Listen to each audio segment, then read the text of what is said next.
হত্যাকাণ্ডৰ দিনা নিশা সুনীল গগৈৰ লোকেশন লাভ কৰিছে CIDয়ে সুনীলৰ পত্নী পুত্ৰ সহ আন 4জনক সাইকোলজিক্যাল জেৰা CIDৰ এই হত্যাকাণ্ডত সুনীলক অন্য ব্যক্তিয়েও সহায় কৰাৰ তথ্য লাভ কৰিছে CIDয়ে ঢকুৱা খানা ঘটনাৰ তদন্ত বৰ্তমান CIDৰ হাতত তদন্তত কি লাভ কৰিছে CIDৰ তদন্তত সুনীল গগৈ জীয়াই আছে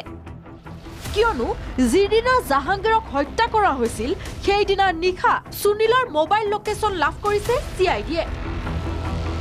হত্যাকাণ্ডৰ দিনা নিশা লখিমপুৰৰ পিছত ধেমাজিৰ ফালে ধৰা পৰিছিল সুনীল গগৈৰ মোবাইলৰ IPDR internet protocol detail record চমুকৈ IPDR মোবাইল ডাটা অন কৰি মোবাইল অফ কৰিলে IPDRত ধৰা পৰে লোকেশন আৰু সেই IPDRতে সুনীলৰ লোকেশন দেখুৱাইছিল ধেমাজি কেৱল ইমানেই নহয় CIDৰ তদন্তত জাহাংগীৰক মুণ্ড সেট কৰি শৰীৰ জ্বলাই দিয়া এই কাৰ্যত অন্য লোকেও সহায় কৰাৰ তথ্য পাইছে পিছে কোন সেই কেইজন লোক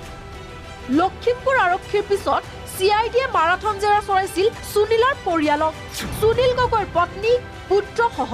আন 4জন ব্যক্তিকো সাইকোলজিক্যালি জেৰা CIDৰ ইয়াৰে এজন ব্যক্তিৰ ভাষ্যত উমান পাইছিল যে সুনীলে জাহাংগীৰক হত্যাৰ পৰিকল্পনা কৰিছিল হায়দৰাবাদ ফৰেন্সিকৰ দায়িত্বত থকা কেশৱ কুমাৰ আৰু আশা শ্ৰীবাস্তৱে সকলোখিনি নিৰীক্ষণ কৰিছে দুই এদিনতে ফৰেন্সিক ৰিপৰ্ট লাভ কৰিব CIDয়ে ইয়াৰ উপৰিও সুনীল গগৈৰ পুত্ৰৰ মোবাইলৰ কেতবোৰ তথ্য নিৰীক্ষণ কৰি আছে CIDয়ে